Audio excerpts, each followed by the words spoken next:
world probably using Windows XP, okay? There's probably a grandma sitting somewhere out there in the world logging into the old MIRC, connecting with other gilfs on the internet just to play some bridge over Windows XP, all right? Pretty extreme example, probably not even healthy there, but there are probably people that have some Windows XP servers sitting around somewhere too.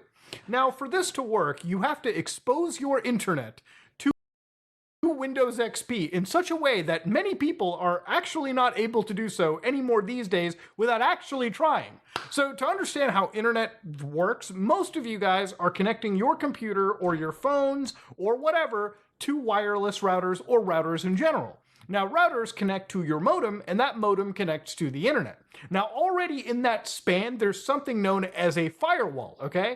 Now, firewalls are basically like borders. You know how you cross the US-Canada border? You know, you come across a border agent, they ask you a few questions. They basically control the ingoing and outgoing of your computer to the big, bad, scary Wild West internet out there, okay? Without a firewall, you're effectively not having any border, and sometimes errant stuff gets in and out.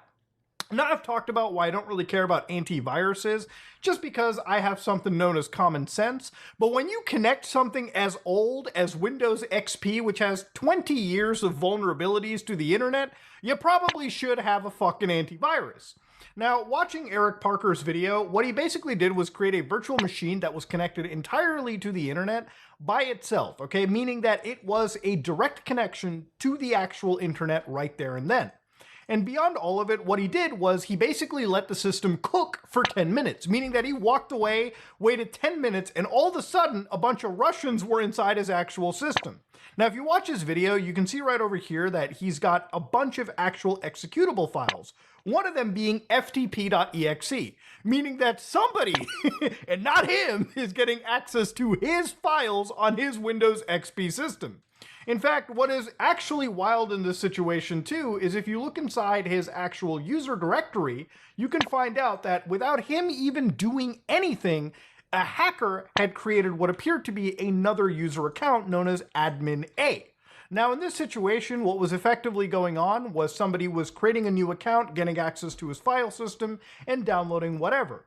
And because of connecting to the internet, he had found some random actual, processes opening up. Processes like conehose.exe, which led to him finding an address leading all the way to the Russian Federation. So here you can see kr1s.ru:1041, okay? So that actually ended up going back to a private asshole in the Russian Federation, all right? So yeah. Connecting Windows XP to the internet without any form of protections is insane. Now, inside Eric's video, what he did was he turned off the firewall, which probably didn't really do much considering the Windows firewall wasn't updated at all. Now, this led to a bunch of news media kind of looking at this and saying, boys, if you ever think of running XP without anything on the internet, you are setting yourself up for disaster.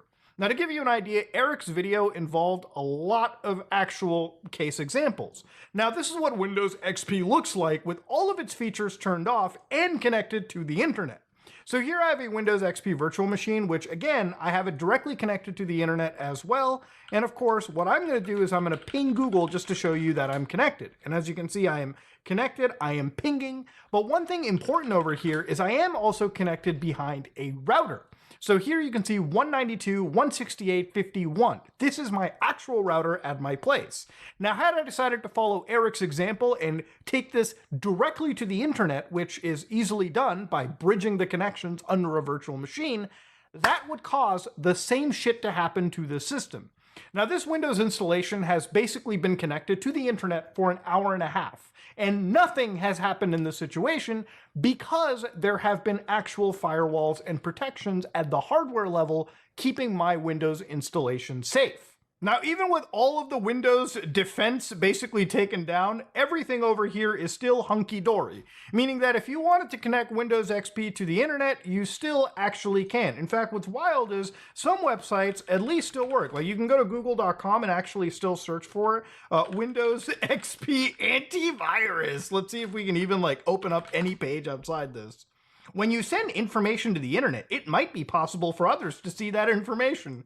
Yeah, I know. Oh, I can download AVG. Oh, hell yeah. Oh, no, we can't access. The browser is so fucking outdated. XP antivirus in 2023? Bros, who's actually... You can't even browse Reddit, dude. That's why people update Windows. They can't access anything.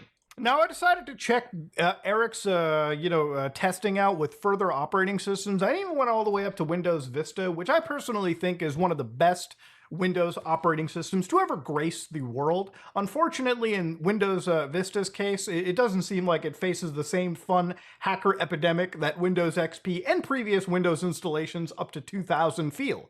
So again, certain versions of Windows are a little more susceptible. Obviously, certain ones aren't. But the reason why Eric's video worked really well was if you actually look at Windows XP's history, every operating system goes through something known as an end of life, okay? So in this situation, Windows XP had its support end on April 8, 2014, which meant, according to Microsoft, there will be no more security updates for Microsoft XP operating system. So again, to give you an idea, most Windows operating systems, as old as they get, have their end-of-life situation drop in.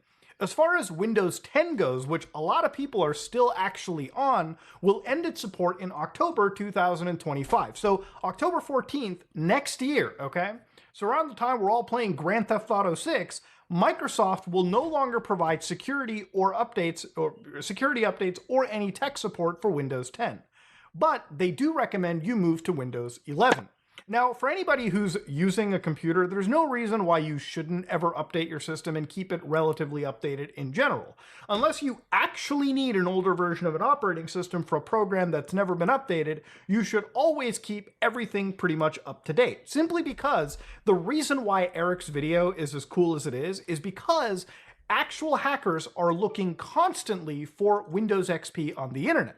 So to give you an idea of how this occurs, somebody uses a search engine like Shodan, for instance, which allows you to look for Windows XP installations and systems sitting outside on the open internet. So in a lot of cases, you can see IP addresses from, China and Shenzhen, where they detected Windows XP Service Pack 2.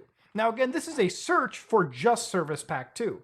And the more you go down, you'll find that a lot of places, typically in Russia or China, have Windows XP still in active use. For instance, one IP that tripped the flag over here for Windows XP Service Pack 2 belonged to the Institute for Nuclear Research of the... Ooh, that's not good. I'm pretty sure they're going to be fine. It's all safe over there. A lot of places in the world use older ass operating systems, okay? So what will happen is a hacker will search the internet for boxes that exist, and if they find one that is basically accessible